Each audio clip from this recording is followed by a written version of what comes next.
Hi, this is Phil from Kilauea, Kauai. Seminary Dropout is supported by listeners like you and me. You should support the show like I did. It's easy. Just visit supportseminarydropout.com and click Become a Patron. You're listening to Seminary Dropout, episode 62, and I'm your host, Shane Blackshear. This week on the show, I'll talk with pastor and blogger Kyle Canty. And there's the assumption that people of color don't have theological backbone, that all we preach about on Sunday morning is race. It's just not the case. I love talking about the Trinity. I love talking about salvation. I love talking about the finer points of the incarnation. All this and more on this week's episode of Seminary Dropout. Let's go.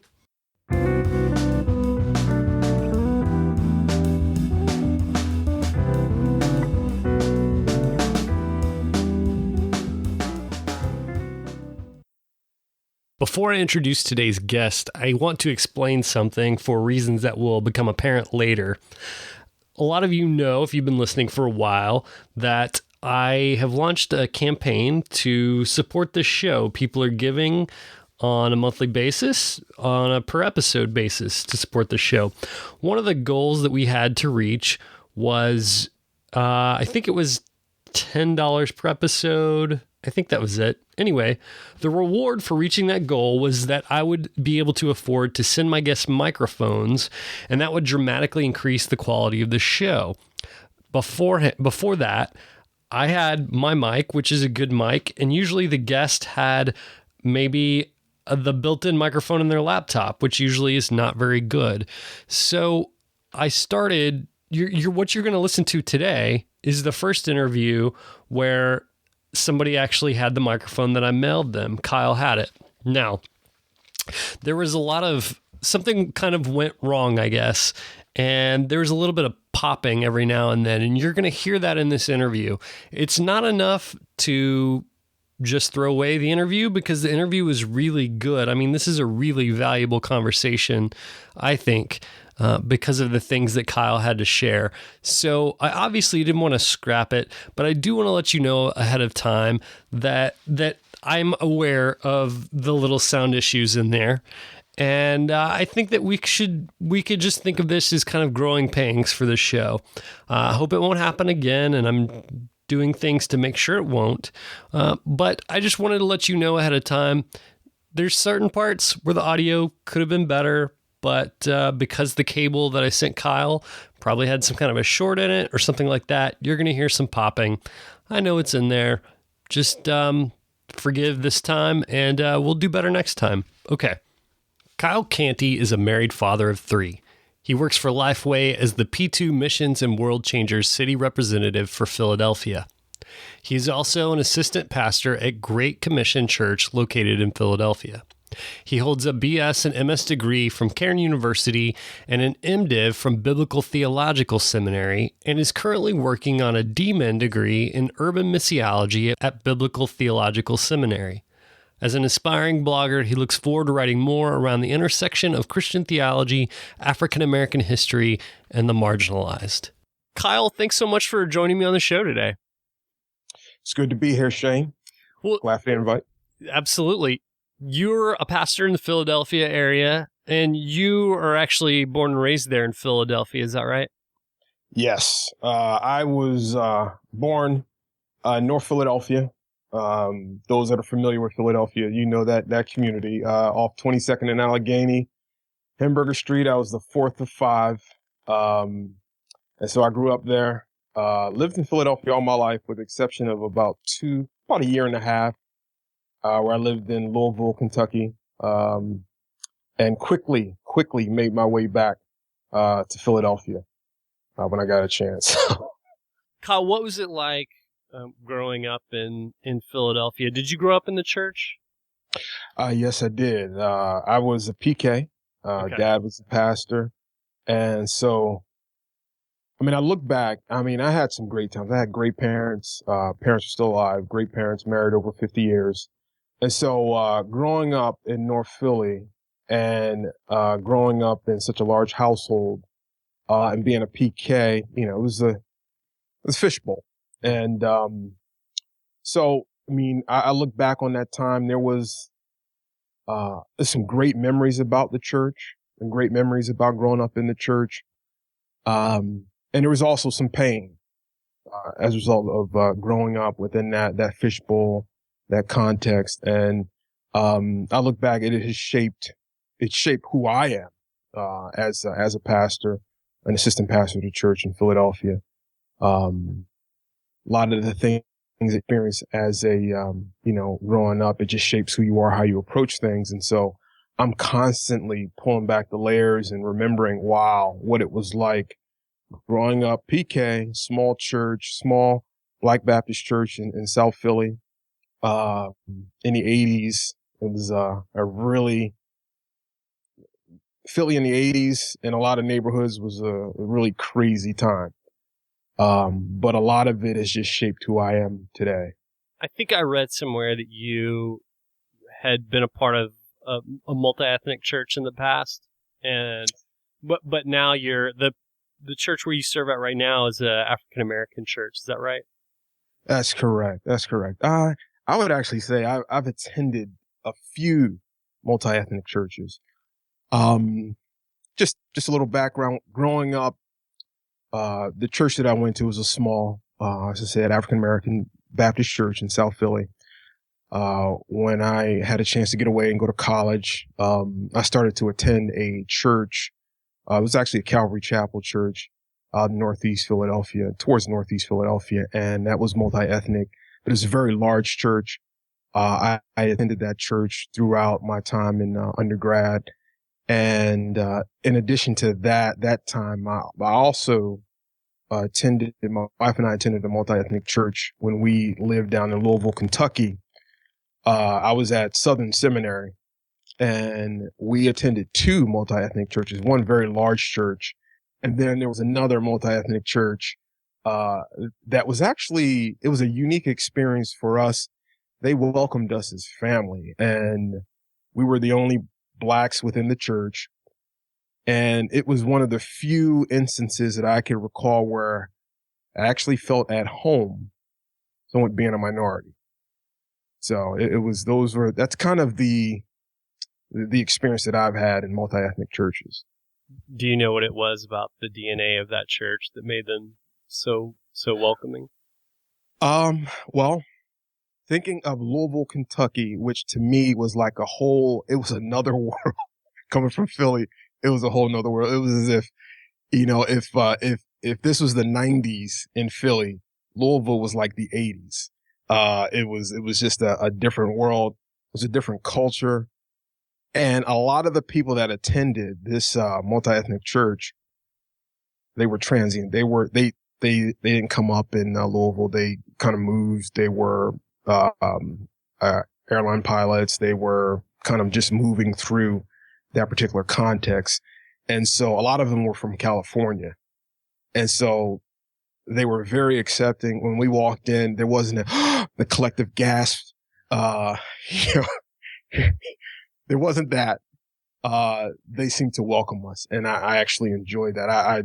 My wife and I, we think about that time and that experience. There are a lot of fond memories.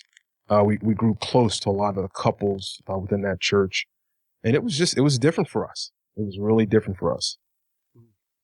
Thinking about the African American church, my family and I have been looking for a church home for the past 6 months now or so, and we've spent a little bit of time in a Black church, and there's a lot of customs within the Black church, and I'm wondering if that was growing up in that context, and then when you move away and you visit a multi-ethnic church, if that was kind of jarring to see a different way of doing things.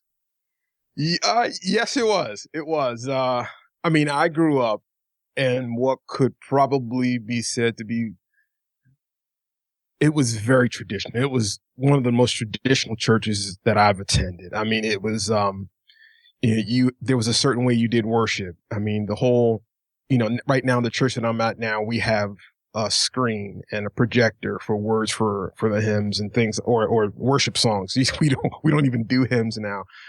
But growing up, it was the whole process of a deacon coming up to the front and you're using hymn books and, the pianist, she would lead the worship. She was not paid and she kind of just, there was, doxologies. There was, the preaching. For example, I mean, if you go over 30 minutes, you've lost your audience. But growing up, I mean, we listened to messages that were usually an hour and some change, and sometimes an hour and a half. We were in church all day. It was nothing to have two services, whereas that's unheard of today. So the whole traditional, there's ushers in the front, you do communion with gloves on, things like that. This is very, very traditional. Responsive readings and things like that. I mean, I look back and it's a novelty. I don't know that I could survive in that now, but that's what I grew up in. That's what I grew up in. So yeah, that's some of the more traditional, African American churches. And there's still those around, probably predominantly, of that genre, that ilk. So. You wrote an article in Christianity Today in August about the church dealing with racism. What do you see are some steps that the church needs to take? And one of the points you made in the article was that the church really needs to lead in that, in reconciliation. What are some of those steps that the church needs to take? I know it's a huge question. It's huge, but I think it's an appropriate question, and it's one that I'm constantly thinking about, because I see our credibility, really being challenged by a broader culture when they view the church as being unwilling largely to deal with our past, to deal with the history. I think first and foremost, there needs to be a recognition that there has been a wrong, that there has been some injustice, and that elements of that still continue to this day. And just because you don't hear about it every Sunday or see it, it doesn't mean that it doesn't exist. I think recognition that there has been something done that needs to be rectified. And I think coming together, and taking some real steps, some steps of repentance,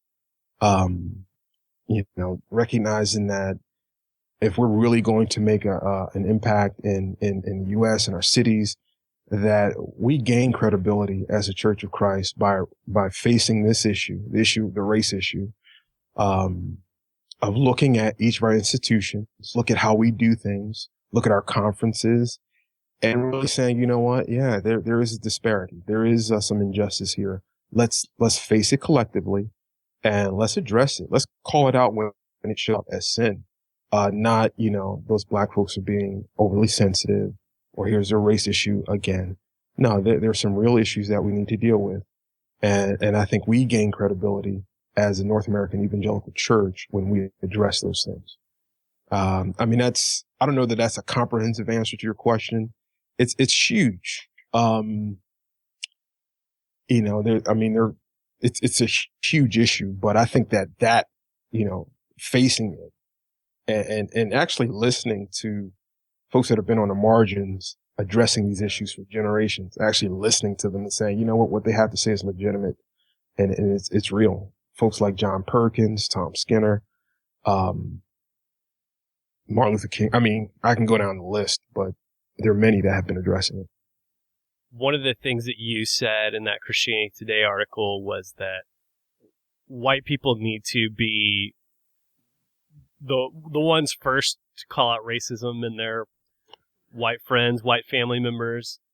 I don't know if you heard about this, but Matt Chandler, pastor in Dallas, was, I guess in a sermon, acknowledged the idea of white privilege and that it exists and that sort of thing. I'm not in Chandler's camp. I'm not reformed or anything like that. But to me, that seemed really huge because he had a predominantly white church. From what I understand, took some heat for saying it. But he's the kind of person that those people will listen to if they'll listen to anyone. Sure. Sure. And so, to me, again, I'm not in his camp, but that, like, I have to give props to him for stepping out and saying Sure. that. And I think that if all white pastors did that, one, acknowledge racism, acknowledge white privilege, that would go, I mean, that would be leaps and bounds beyond where we are right now in terms of race relations in the country and in the church specifically. Yeah. And I'm familiar with that. I didn't have a chance to view the whole sermon. I didn't either. But yeah, I thought it was huge. I thought it was huge primarily because he went beyond racism, just white racism, and addressed privilege, because privilege goes to it goes a deeper level. It's privilege. Addressing white privilege is saying, you know what, even if you are, you read MLK, you read Cornell, you march, you do have black friends, quote unquote, that even with that, and you may detach yourself from white supremacy and racism, the existence of privilege is there and it's real. And you know what, wear it. It is what it is. We're in a system, a society where privilege does exist. And so, recognize that it's real, that walk into a department store as a 6'4" black man, and you walk into a department store at, however tall you are, that there is a privilege that you have. There's something that you experience, as being a part of dominant culture. And so it's the system. That's where we live. It is what it is. It will take generations to change, I think, but recognizing and stating it is huge. Now, I wonder if other white pastors were to state that publicly. I think that's where the conversation starts. That's where, when you're talking about kind of a movement, I think when that happens, because a lot of this is, it's anecdotal. It happens. There's spurts here and there. There's sparks. But when you have, pastors across the nation in pulpits, predominantly white Anglo churches, when they start to address that, we have privilege, in this country. It is what it is. Let's recognize that first and foremost. Let's recognize that. And I think that'll go a huge way. And, at least letting someone like myself or other black pastors or other black leaders, actually say, wow, okay, finally you admit it. Finally you recognize it. To me, it's a great starting point. To me, that would be a great starting point. So he gave the example, and, I cheer him for it. I think it's a great thing. I'm curious when you look at things that are happening in our culture, whether it be last year and the year before, the Trayvon Martin case, and this year Furguson, what goes through your head, and what do you, as a pastor in an African American church, how do you pastor your people through a situation like that? Okay. Wow.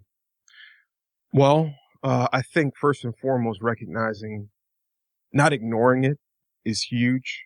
Within you think about a black congregation, not ignoring it, being very public about it, addressing it from the pulpit, I think is a key. That the Bible does address the marginalized, that the Bible does address justice issues. I think, when I think about Trayvon and I think about Mike Brown, I think about Furguson, these instances, I initially think of my response as a parent, because I have an 11-year-old son, and my son, he's going to be gigantic. My wife and I are not small people, in the sense that we're tall. There are a lot of assumptions that are going to be made about him.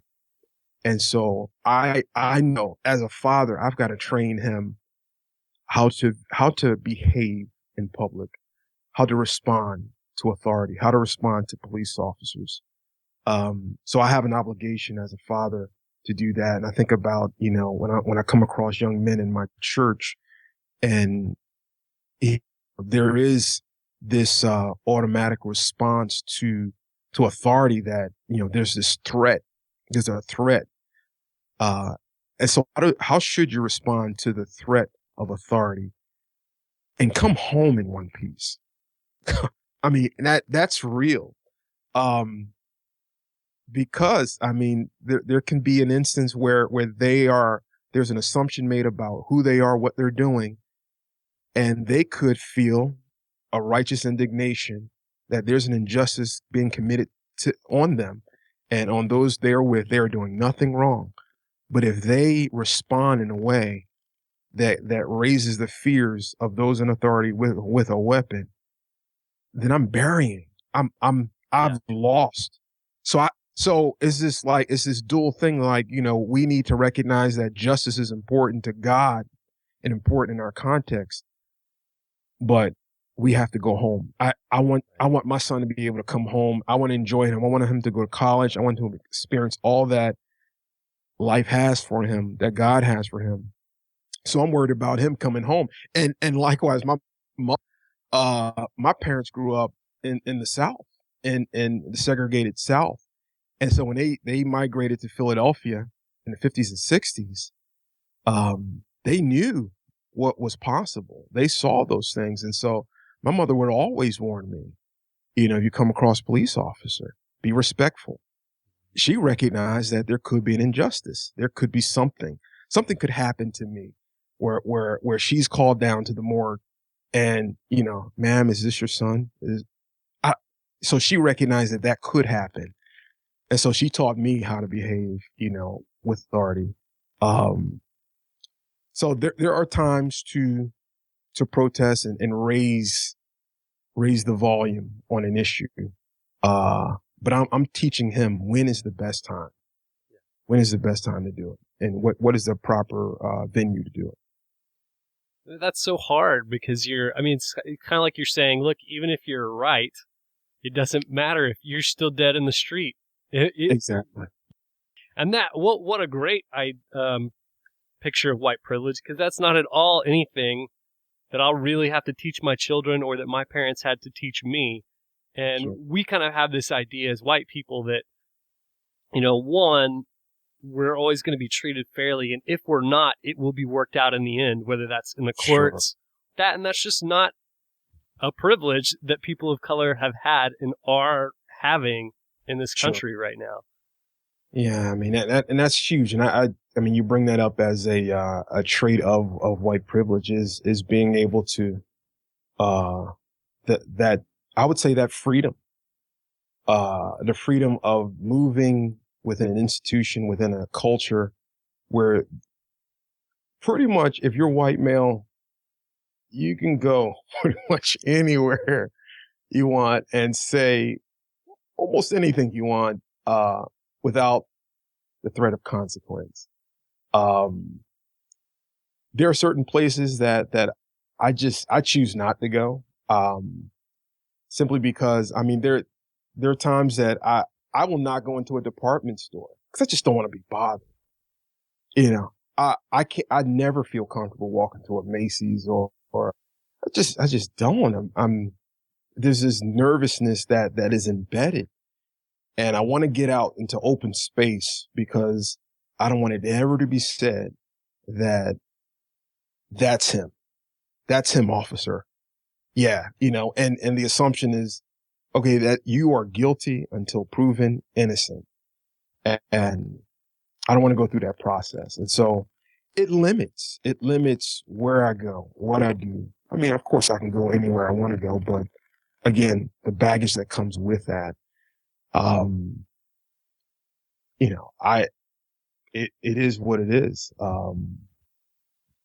It is what it is, but that's the life. That's the life in America. And that's something that I never think about. I hate department stores, but for completely different reasons.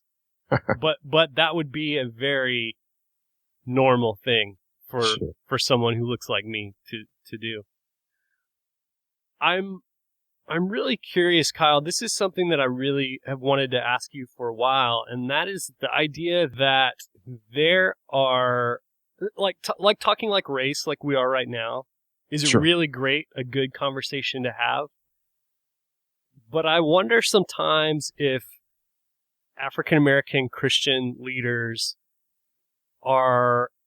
if we're really missing out on the conversations we could be having about other things. Meaning, I'm wondering if you could be asked to speak at a conference and you could probably speak very eloquently about the Trinity and about evangelism and about growing the church and Sure. all these great things.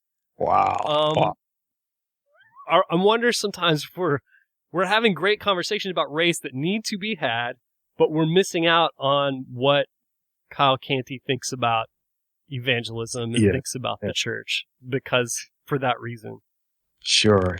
No, and I it's weird because that's a question that is always in the back of my mind. Why is at these conferences and symposiums and lectures,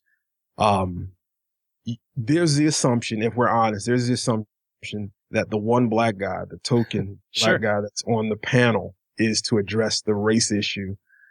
And it most of the times it bears out to be true that yes, he is going to address the black issue, the race issue, the equality issue. And there's the assumption that people of color don't have theological backbone, that all we preach about on Sunday morning is race. And it's just not the case.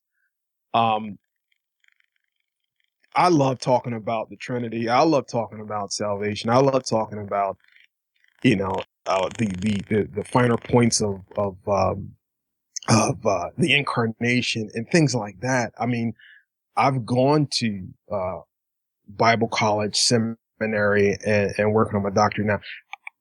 So I do know some things, and that is something that is, if I'm honest, that is after a while it does eat at you, that that black guy is going to be talking about race. He's going to slam us on race.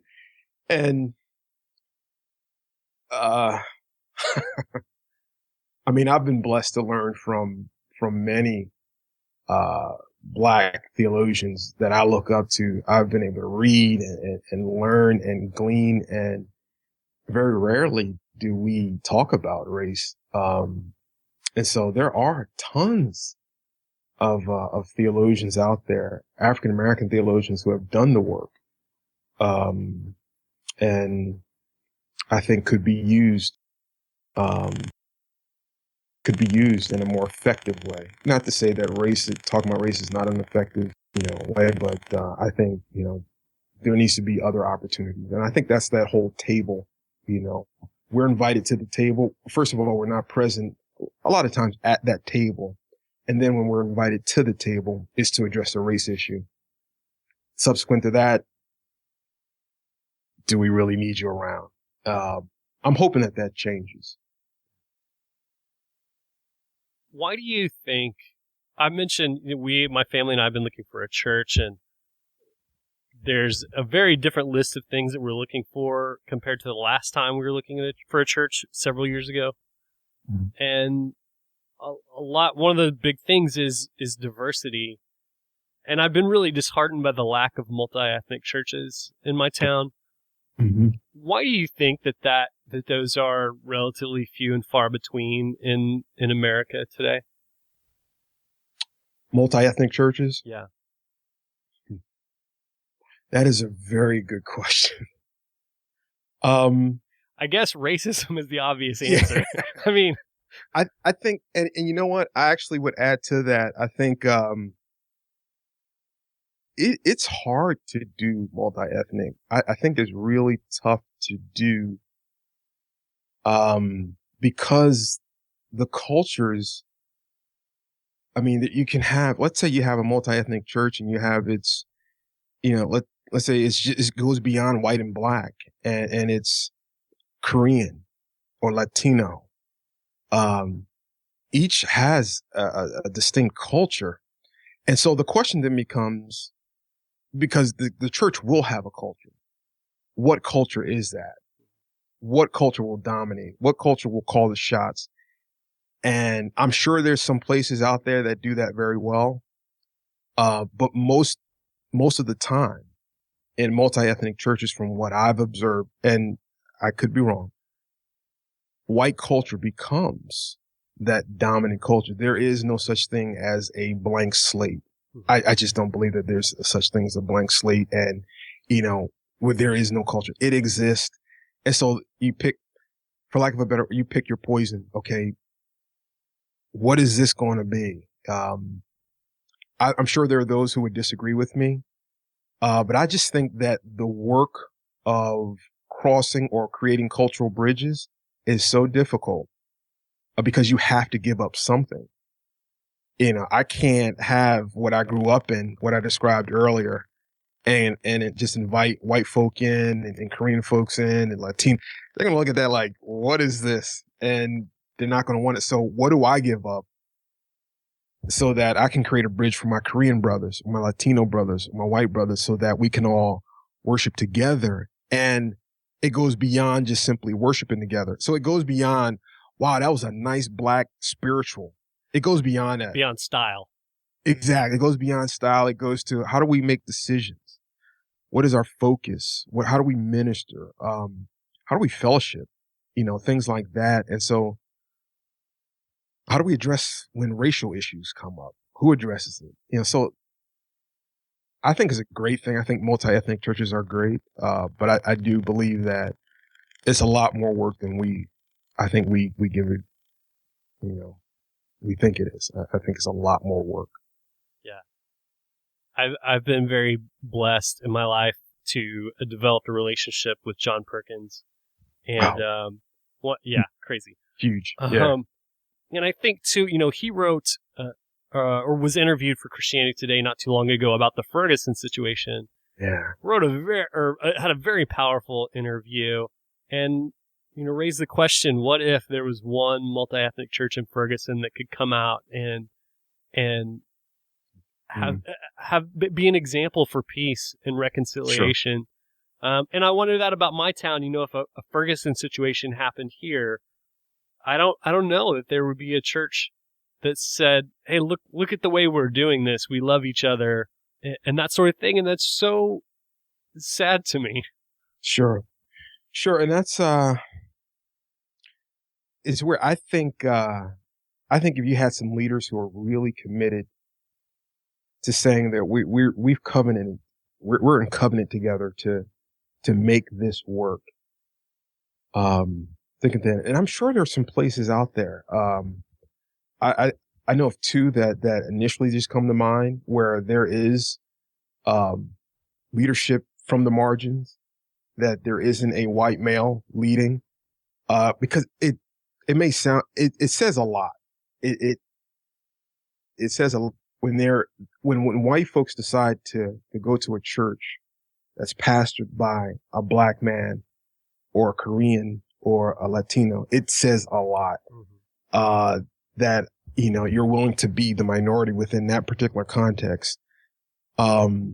It almost, when you see that, that, okay, someone has at least the heart to work through some of these issues. I think, in a place like Furguson, if you had like Perkins said, if you had a multi-ethnic church with strong leadership, when you have just not for the instance of protest, but they've been together for years. You have a white pastor and a black pastor and a Latino or whoever saying, okay, we know this community. We know this neighborhood. We know the police force. We know we've been working to work through these issues years ago. We've been together on the ground, not just for this instance when the cameras show up, but we've been on the ground working towards reconciliation. The credibility is there. And when that credibility is there, when you hit the street, folks are going to listen. They're going to say, okay, he's not like them. He knows my story. He knows my narrative. There's some empathy, they know. And so I tell you, I don't speak for all black people, but there is a tremendous amount of loyalty that we have for folks who say, you know what, I may not understand every aspect of your story, but I hear you and I empathize with you. I sense your pain. See, I think for a lot of Black folks, that's what we want to hear and see. And you saw that in Furguson, with that article that I wrote for Christianity Today. Unfortunately, I spent a lot of time on the comments section, and there were some comments, and I'm not looking for white commentators or folks that read the posts that are white to say, you know what, I'm ready to move to Philly to help out. I'm ready to move to Ferguson to help out. Sometimes I'm just looking for, I understand your pain. I understand what you guys are going through. I may not know all the ins and outs, but it's real. And I actually give it that much respect. I respect that much, that it's real. I don't doubt that racism exists. I believe it's real for you. And for me, that's huge. That's huge that someone white would recognize that the pain is real. That goes a long way. I know everyone can't drop everything and come and protest or be willing to write a blog post that offends probably half the population. I don't expect all that, but just if you're a fellow believer in Christ, understand that this is happening. It's a real issue for us. And, if you can't come down, commit to pray about it, commit to address it. Because in that article I also said, one of the things that white Christians can do is when you hear racism in conversation, when you hear an off-color joke, address it, confront those, because they'll assume that I'm pulling out a race card. I'm being overly sensitive. Right. But if you address it, oh, okay, well, I think it carries an additional weight. It carries more weight, coming from someone who looks just like me and comes from the same context as I do, acknowledging your privilege and saying, wow, you know what? You probably need to stop saying that because that's just wrong. You need to confess that. That's sin. Repent. I want to transition a little bit because I want to hear a little bit about, I know you're getting your doctorate or have been. Are you still in that process? I am still, I'm still in the process. Tell me about, do you have your thesis? Do you know what that's going to look like? Yes. I am, I'm looking at, developing and implementing a strategy, for social change, gospel-centered social change in West Oak Lane, Philadelphia. And so that West Oak Lane is where the church is at. I go to a Great Commission Church. And just to be clear, I'm the assistant pastor, here. I live in the community. And, so one of the things that I'm looking to do, is to see, what kind of ministry, through Great Commission Church, through the church that I attend, what kind of ministry can we do to impact the everyday life around the church within this particular community. And so I'm looking at the gospel, and I just believe that the gospel addresses social issues, that it's good news because it address social issues within our context. And so how can we as a church do ministry within this particular context? We've been doing ministry for years. But one of the things I'm looking at is specifically tracking, what are the major issues within West Oak Lane, this particular community, 19138, and how can we impact this particular neighborhood, through, ministry, a specific ministry geared towards some of the prominent problems or issues within this community. And so that's kind of the big picture, that I'm looking at within that, doctoral project. What's your doctorate going to be in? Is it urban? Urban missiology. Urban missiology. Yeah. Urban missiology. Yeah. It's going to be interesting. I've written about 25%, and now I'm kind of moving towards the project end of it. We're actually going to be working within several community organizations, looking to infiltrate as a church, infiltrate in those organizations. Not infiltrate, that's a negative word, but just partner. Sure. Partner with certain organizations versus reinventing the wheel as a church, saying that we're going to start this ministry on our own. Why not partner with those who are already doing it? That's been a part of our DNA. That's been something that my pastor's been preaching. He's been doing, and we've been doing as a church, is saying, instead of reinventing the wheel, let's find out who's on the ground, doing after school programs, who's feeding, what high schools are around this community that we can go into, what elementary schools that we can go into and provide a resource.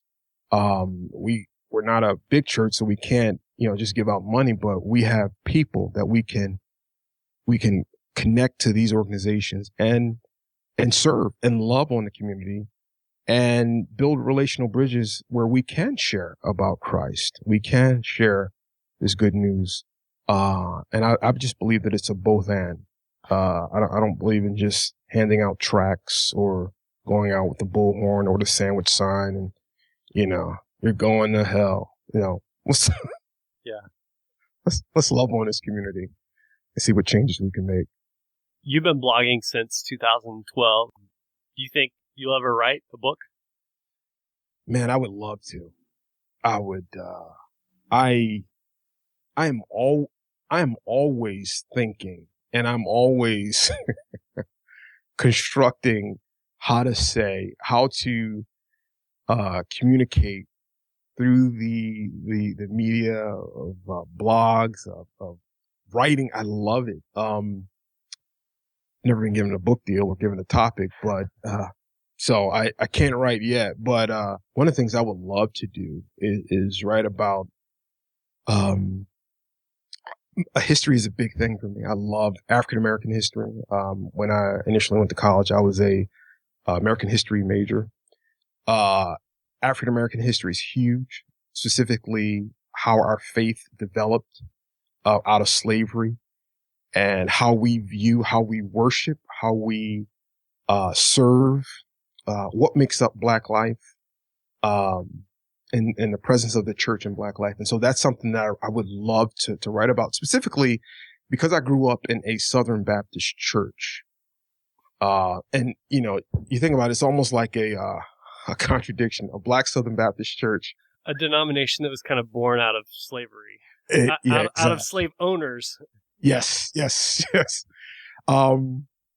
And so, a lot of changes have been made. I think it's great, but I would love to, and I've been looking, I haven't found anyone that's done that actually has traced the history of Blacks within the Southern Baptist denomination and the split, but what has happened since then, and what has been a relationship with the Southern Baptist Convention and African Americans, and putting that to paper and saying, wow, this is it's huge. I know that's a big thing, but that's something that would be, because it's close to my heart. I am, the church that I'm at is a Southern Baptist church. And I know whenever I use that terminology, that folks' eyes, they just kind of get wide. I'm saying, well, let's just, there've been a lot of changes. Yeah. And in many circles, folks are willing to listen. But I know for me, I would love to actually kind of write that whole history. And I'm just a history buff. I just love history. I love my history.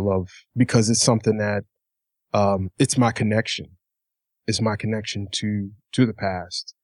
And I think it impacts how we live. And I think, more young people, more, young adults, African American young adults, need to know this is who we are. This is where we came from. This is our history. Let's if not embrace it, at least know that this exists. Cause because I think for us, identity is a big thing. It's huge. Identity is huge. And the lack of identity, the lack of knowing who we are, where we came from, why we do what we do, what was the struggle, and don't despair the struggle. Don't ignore the struggle, because the struggle made us who we are. There's a reason that worship is the way that it is in the Black church. Is so expressive. That was something that was handed down to us, because worship was huge, on the plantation, and we pass that down. That's a part of our heritage. And so don't reject it, capture it. We made it through, so many things. We made it through slavery, through Reconstruction, through Jim Crow, through the Civil Rights Movement, through structural racism, through all this. And here we are. How do we get here? And so that's huge to me. It's huge to me. And so that's, I said a lot, but if I were to write something, it would be around that. Well, you've got a fantastic start on your blog, because you've got a section on African American history and colonialism on your blog that's so fascinating. I mean, I was eating it up when I'm reading about what you're talking about, the church that was born out of slavery and former slaves setting up the church in Philadelphia. So fascinating and stuff that I didn't know about. And it was written in a way that was really accessible. Please write that book, Kyle, and come back and talk about it when you do. Yeah, I would love to. I mean, it's going to take some time, but it's just a rich history. I'm not about denying it. I don't want to deny it. I want to embrace it. It made us who we are. We still have struggles, but if we don't tell our story, who will? And I think the whole, that piece coupled with our story, but even because I am in the convention, the Southern Baptist Convention, I work for Liveway. Because of that, I feel I have an obligation to at least dig it up and study it. And it's been a part of our conversation for some time now. So it's like, well, someone needs to put this in public record and say, you know what, we've come a long way. So I'll have a link to your blog on the show notes, so anybody listening can go there and check out your blog and all the great content that you've got there. So, Kyle, thank you so much for joining me today. I've had a great time talking with you. Well, thank you, Shane. I appreciate the invite and just your time today. It's been great.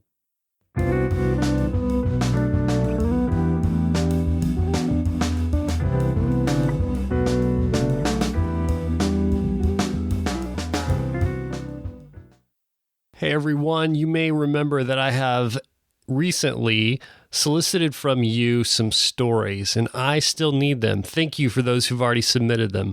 I'm working on a great project. It's much bigger than myself, and I'm really, really excited about it. And I want your help. I want to solicit your stories of love. If you've got a story of someone who showed great love to you, or you showed it to someone else, or it's about two people who neither one are you, I would love to hear about it. So remember, you can send me an email and keep it to about 200 words or less. And if we decide to use this story, I'll call and follow up and get more details and give you more details about it. You're not committing to anything by sending me the story. So Shane at ShaneBlackshear.com is where you can reach me. I will check that email address, I promise. Okay, I am going to start doing something a little bit different. Instead of asking for several things from you at the end, I'm going to try, at least for a little while, to every show, just ask for one thing. Here's what I'm asking. If you like this show, if you think it's valuable, and if you think you know someone who might also like it, please tell them about the show. If you would send an email or a tweet or a Facebook message to at least one person and just say, hey, I enjoy this, include a link. I enjoy this, and I think you would too. If you would do that for me, oh my gosh, I'd be your best friend. So yeah, send that to at least one person. Tell them that you enjoy the show, think they would as well. That's what I'm going to ask for this week. Okay, I need to thank Derek Brent and Izzy Cool for their ratings and reviews on iTunes this week. Thank you so much, you two. Also, I got my first 3-star review. They didn't leave a... no, sorry, I guess it'd be a 3-star rating. They didn't leave a review, just the rating. They just clicked. That's cool. 3-star review, if you're out there listening, I would love to hear your reasonings behind that. That's the lowest one ever. I'm just curious. It's perfectly valid. I'm not angry, but I'm just curious. I want to know. Okay, so that's it for this week. Join me next week for another great episode of Seminary Dropout. Love you all.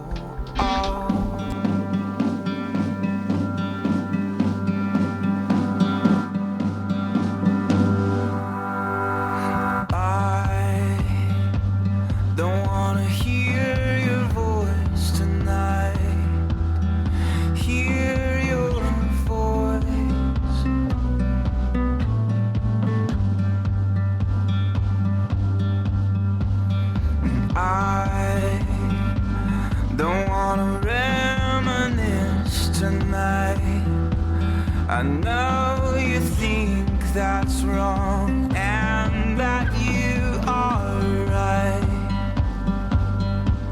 but I'm leaving the phone